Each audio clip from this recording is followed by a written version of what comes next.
szégyen ez a politikailag motivált döntés, ami az amerikai diplomácia hitelességét is aláássa. Ezekkel a szavakkal bírálta a szankciós lista bejelentését, vagyis David Pressman amerikai nagykövet utolsó dobását, annak lehetséges utódja. Sziasztok, én Déri Stefi vagyok, ez pedig a Patrióta Report. Bryan Leib szorosan követi a magyarországi eseményeket, és lehetséges budapesti nagykövet jelöltként emlegetik. A politikai elemző azt is írta, biztos benne, hogy Donald Trump január 20-i beiktatásával újra beköszönt az aranykor az amerikai-magyar kapcsolatokban. Hát rajtunk biztosan nem fog múlni, de vajon mit várhatunk az új elnöki adminisztrációtól? Ezt kérdezem Bryan Leibtól, akit most Floridából kapcsolunk. Hi Bryan, thanks for joining us. It's so good to see you. It's so good to be here. How's everything going in Hungary? It's all good. Let's begin with a very hot topic lately. You've clearly made your points about the acts of David Pressman, current ambassador of the US to Budapest. And this is what you wrote on X, quote, "David, please stop with this nonsense. You've done so much damage to the USA-Hungary relationship, but we will fix all of this on January 20th, 2025. What are your thoughts on democracy was being harmed in Hungary? Well, I think David Pressman has certainly been on a mission for the last couple of years to be, more of a provocateur than a diplomat, than an ambassador, to be more of an activist than an ambassador. It's pretty clear to see, from everyone looking from the outside in. David Pressman at every single turn has been criticizing the Hungarian government while he, hosts, a couple people in the residence and makes it look like he's doing things to actually build relations between the American people and the Hungarian people, when in fact he's doing quite the opposite. And, we see what has just happened in the recent days here with the sanctioning of one of Prime Minister Orbán's chief ministers. And even Democrats here in America are saying that it reeks of political theater and, it doesn't really mean too much. So, I think what David Pressman has done the last couple of years is shameful as an American and as someone that has been, very involved in the U.S.-Hungarian relationship now for some time now. It's been tough to watch. And a new sheriff is coming with President Trump coming back into the White House in just less than 2 weeks. And I'm a firm believer that when he comes back into the White House, our relations with our allies around the world, not just with Hungary, but with all of our allies around the world, are going to start improving on day one. Sure. It's interesting to see that Democrats supported the pardon for Hunter Biden, Joe Biden's son, who was convicted on gun charges and pleaded guilty to tax fraud. And Joe Biden repeatedly said that he would not interfere into this. We all knew that Joe Biden was going to pardon his son. That was the worst kept secret, here in America. Everyone knew that was going to happen. But, I think it shows that, President Biden is like a lot of these Democrats in that they are enabling the corruption here in America. No one wishes ill on anyone, right? Republicans, conservatives, we look at all of our fellow Americans as just that, fellow Americans. We don't, before we talk to someone, ask them, hey, are you a Democrat or Republican? We look at them as Americans. But unfortunately, from a lot of the left, that's not true. That's not the reality. They look at us as the enemy. And what you see happening, with Hunter Biden, getting pardoned, while President Trump was under attack for the last 2 years. And then even today on Friday, he's has to, appear. I don't know if he's appearing in the sentencing hearing in New York, but it's still moving forward, So, the warfare against President Trump has been a black eye on America. I hate to say it. But I also think that helped propel President Trump to victory. Because the average American saw what was happening. They saw the warfare. This man literally took a bullet to the face for the United States of America and got back up, pumped his fist in the air and chanted, fight, fight, fight. Of course, that was a rallying cry to all Republicans, but there's a lot of Democrats too. Even Mark Zuckerberg, for example, Mark Zuckerberg said when he saw Trump get back up, he said he felt so much pride as an American. So, I think we're all very happy with President Trump coming back into the White House, and hopefully we're going to start holding a lot of these bureaucrats here in America accountable for their corruption, and there certainly is no shortage of it here in America. He was so lucky to survive that attack, actually. Now, honestly, Bryan, thank God, yeah. What can Hungary expect from the Trump administration? Do you think that the tightened visa access, for example, to U.S. territory will be eased? Or we can also speak about the double taxation treaty with Hungary, which was canceled on July 2022 by the Biden administration. Well, Stefi, it's important for me to say that I nor anyone speak on behalf of President Trump. So let's just make that very clear. But I will say that, as someone that's been very in tune with what's been happening between the U.S. and Hungary, you're exactly correct. The double taxation, the visa waiver programs, a lot of the things that have been happening seem to be, kind of targeting Hungary and the Hungarian people. And I think that a lot of us here in America that care about our relationship with Hungary, including myself, want to see those things reversed. And a lot of us have made commitments to do everything that we can. Again, none of us speak on behalf of the president, but I think that you will see a lot of these things, and probably more happen. Listen, I've been very outspoken about. I believe that not only was President Trump's victory a godsend for America, for the future of my country, and for us, the American people, but I also think that it was a godsend for our allies around the world, from Israel to Hungary and many other countries. I mean, these are relations that unfortunately, Stefi, have been damaged by the Biden administration's political activism in these countries. I mean, you've seen firsthand what's happened in Hungary. Our friends in Israel have seen, them being handcuffed as they're trying to fight back against evil terrorists. I mean, it's really just been tough to watch. But I think we're all looking forward to President Trump coming back into the White House, and relations between the United States of America and Hungary really returning to that golden age. And something, by the way, that I just would like to comment on is, I've visited Hungary many times, and for an American to get to Hungary, it's not easy. You're connecting, whether it's in London or Zurich or Frankfurt, wherever it is. I mean, it's a 13, 14-hour flight just to get to Hungary. And I know that Hungary flies direct to America on a daily and weekly basis, and I can't seem to understand why we are not flying direct to Budapest. I mean, it's a beautiful city.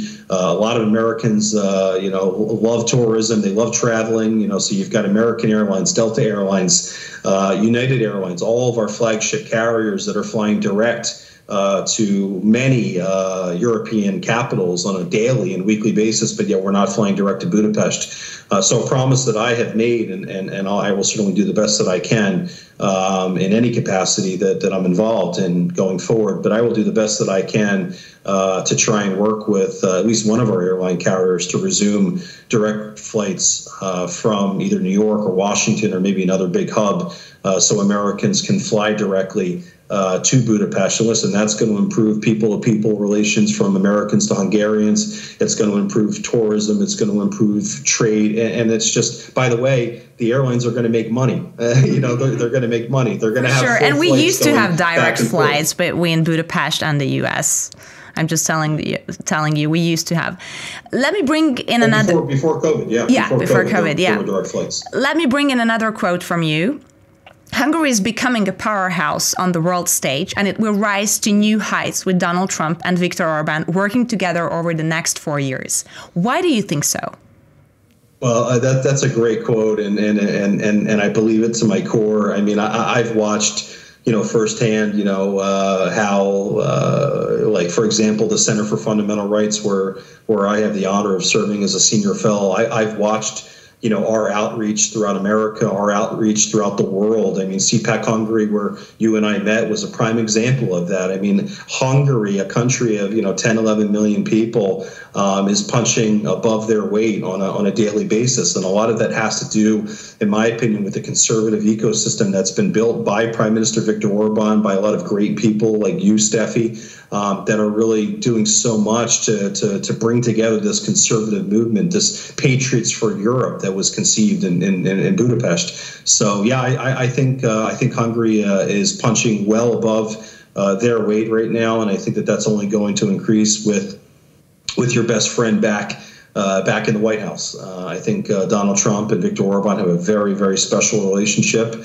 And I think that is definitely going to bode very well for the Hungarian government and the Hungarian people, but also us, for the American people. And you are also participating in this, Bryan, because you always show your support to Hungary on X. So thank you for that. Well, Stefi, I appreciate you saying that. And I get attacked a lot by people on the left that, want to say things like I'm a paid agent of the Hungarian government and all these different things. My gosh. And it couldn't be farther from the truth. No one tells me what to say. No one tells me what to do. I'm not on the payroll of the Hungarian government in any way, shape, or form. I'm someone that just has a deep love and admiration for the U.S.-Hungary relationship. I'm someone that's Hungarian on my mom's side. Both of my great-grandparents, I think, as you know, were born in the Munkacs region, which is now part of Ukraine. So, everything that I say is really coming from the heart, and it's coming from a place of, really wanting to see our relations really grow and thrive again. And again, I think I just said a second ago, obviously President Trump's election is a godsend for us, the American people. But the things that it's going to do to send ripples around the world. You've got Trudeau, who's resigning. Germany's calling elections. I think really you're going to see this just resurgence of conservatives and countries and leaders that want to put their country and their people first. And America, I think President Trump's been leading that charge, and Viktor Orban has done a fantastic job in Hungary, also leading that charge in Europe. Speaking of the inauguration on the 20th of January, people still talk about their fear that the inauguration of Trump might not happen. What about you? No, it's going to happen.